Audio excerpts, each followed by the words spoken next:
Hello friends, welcome back to the next session on Service Operations Management and Operations Planning, Scheduling and Control. Now let's begin with our learning. In this particular session, we'll be studying with the concepts of advantages and disadvantages of ERP system. The learning objectives. At the end of this particular session, the learners will be able to understand or define what do we mean by an ERP system. What are the various advantages and disadvantages of the ERP system in the operations management? And lastly, define or state the advantages and disadvantages of the ERP system components. Now let's begin with our learning. Let's first understand what do we mean by an ERP as a part of a recap. So ERP, which stands for the term that is Enterprise Resource Planning, and it is a sort of software that businesses use to handle their day-to-day operational activities, which includes the activities that have been related to the accounting, procurement, project management, risk management, and compliances and supply chain operations. So in an ERP, the various activities that have been undertaken are for the consideration of the control of the day-to-day business activities, and how do we coordinate and how do we control those activities in a business organization in the short run as well as in the long run. So a use of a particular software which tries to understand as to how we can conduct those business activities and operations and in what way those activities can be conducted very effectively and efficiently. So as seen in this particular diagram, you can see that the various activities or the steps or the processes or the functions that have been performed in case of an ERP may be related to production, inventory, service, human resource, MRP, purchasing, CRM, sales, and the financials. So these are the various other activities that have been considered, and the enterprise resource planning module or the software considers all those activities in the day-to-day consideration, and it tries to identify as how those activities can be conducted in a better qualitative and systematic way. So that is the concept of ERP. Now let's understand what are the various advantages of ERP system. The various advantages of the ERP system can be listed down in this particular fashion. Number one, that is streamlining the workflow.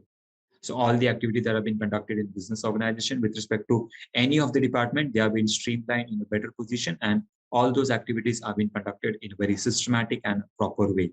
So streamlining of the workflow activities is effectively and undertaken in terms of an ERP system that has been implemented. The second perspective or the advantage of ERP system is better financial planning. So we can have a better financial planning, which helps to identify as to how those activities in the business organization can be conducted in a very better and effective way.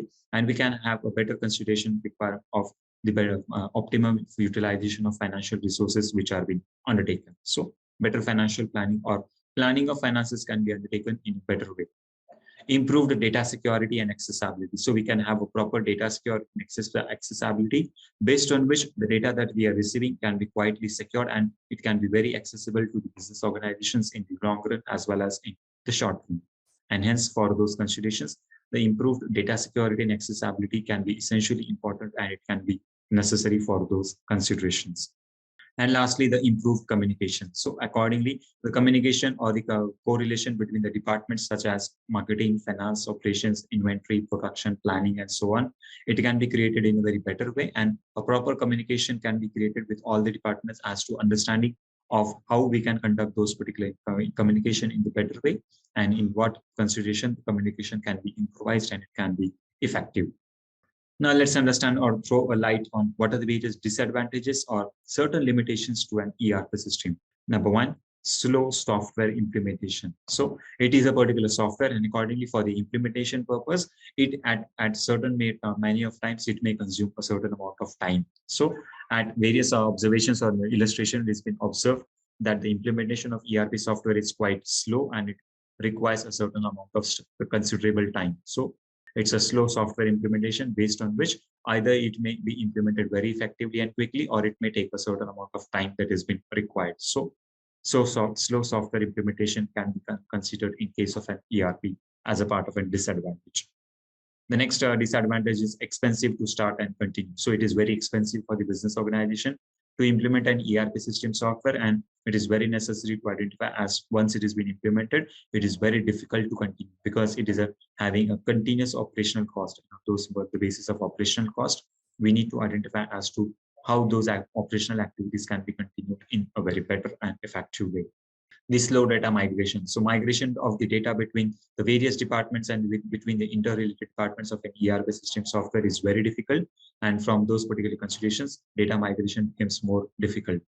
And hence we need to identify as to the changing or the alteration of data between the various departments, sharing of data or migration of data is a very hectic and tedious job in case of an ERP system that has been implemented. And lastly, that another next disadvantage is it at certain point of time, the ERP system may be too complex to identify and deal with. How do we control that particular data? In what way the data can be considered? So at certain stages, the ERP system can be too complex to conduct those business activities, and how to implement a certain amount of changes in the business organization. Now let's understand what the various top 10 reasons for the ERP failure. So what are the various reasons due to which the ERP software can fail? Number one, poor software fitness or applicability or inaccurate requirements. So if there are no proper system requirements that are made available, then accordingly, the installation of those particular software may go wrong, and accordingly, the poor software fit can take consideration. And then next, second perspective is the business leadership is not committed to the implementation of ERP. So if there is no positive approach or the viewpoint of the ERP system towards by the business organizations, then accordingly, the implementation of the ERP is not very effective and much important. And on from those particular basis, ERP system implementation is not considerably accepted and it is not very positive or fruitful. The next reason is the insufficient team resources. So if there are no team resources that have been provided in an effective consideration, then the implementation of ERP system software may go wrong, and accordingly, the software cannot be implemented in a very better and effective way.